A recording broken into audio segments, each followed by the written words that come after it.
You know that friend who never posts anything while everyone else is documenting their breakfast, their workout, their unfiltered thoughts? They're just living. And you might think they're weird, antisocial, missing out. But here's what nobody tells you. The less you need to prove your life online, the more real it actually feels. Today, we're diving into the psychology of the non-poster. Because according to research, their silence isn't a lack of social skills. It might actually be the ultimate form of self-respect. And if you're one of them, your brain might be wired completely differently than you think. Let me ask you something. When was the last time you thought about posting, but didn't? In that split second before you hit share, your brain does this lightning-fast calculation. Will people like this? Does this make me look interesting enough? What will Sarah from high school think?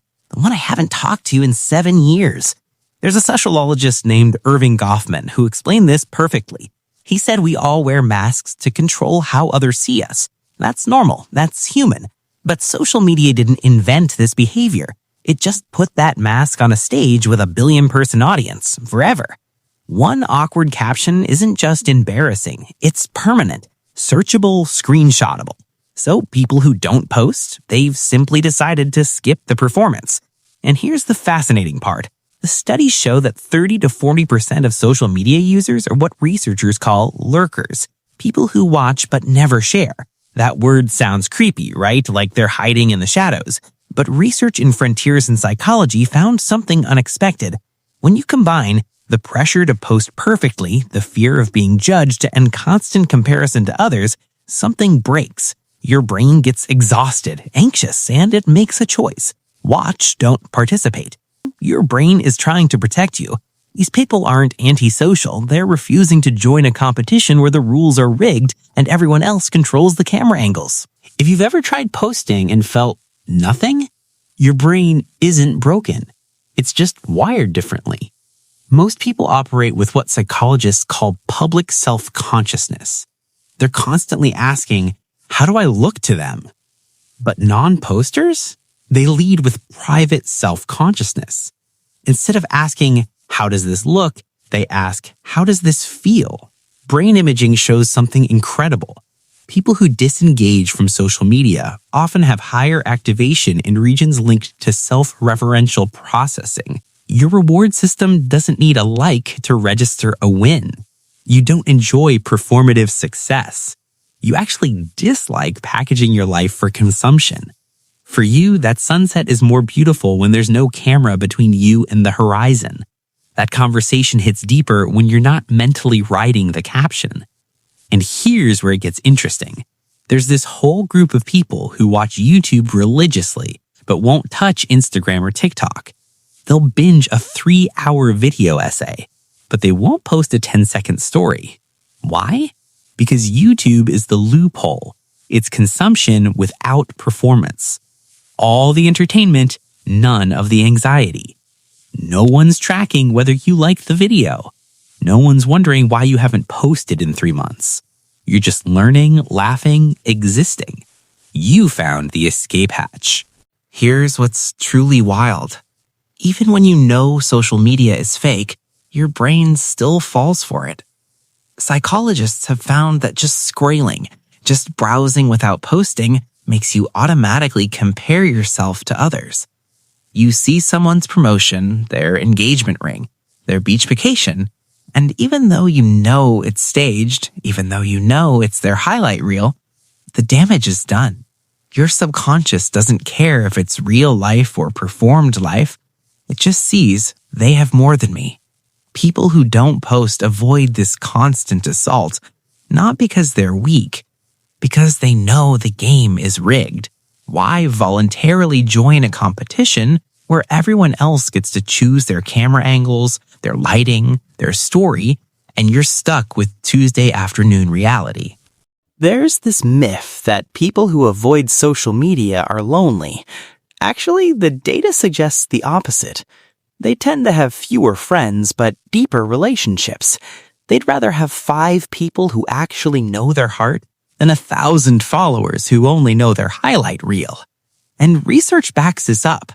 Quality of connection predicts happiness way better than quantity. 10 real conversations beat 1,000 reactions. But here's what people miss. Not posting doesn't mean not caring.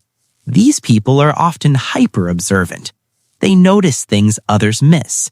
The change in someone's posting frequency, the different tone in their captions, the carefully built story that's just slightly off. They're not checked out. They're paying close attention, quietly. They prefer understanding over performing, thinking over broadcasting, depth over noise. When you're not constantly managing your public image, something powerful happens.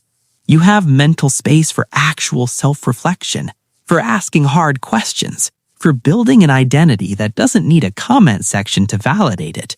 You're living your Tuesday afternoon without feeling like you're falling behind someone else's curated Saturday night. Here's what most people get wrong. Choosing not to post isn't the same as hiding. It's not about fear. It's about power. It's saying, my private life is valuable enough that it doesn't need to be shared for others to consume. It's realizing that some experiences get worse when you perform them. That sunset more beautiful when you're not photographing it. That achievement more satisfying when it's just yours. That moment more meaningful when it exists without an audience. Researchers have found that people who rarely post often show higher levels of self-awareness and emotional stability. They're less affected by the roller coaster that comes from tying your worth to likes and comments. Their sense of worth is stable, not reactive. And here's the paradox nobody talks about. The same traits that make you avoid social media, control, self-reflection, security, are exactly what social media claims to give you. Connection, community, self-expression. Social media promised to bring us together. Instead, it created a performance economy where being real is the rarest thing, where silence became weird, where not posting became stranger than posting 3 times a day. The people who opt out aren't rejecting connection. They're rejecting the terms. They're saying, I'll connect, but on my terms, in real time, without the show. So here's what I want you to think about.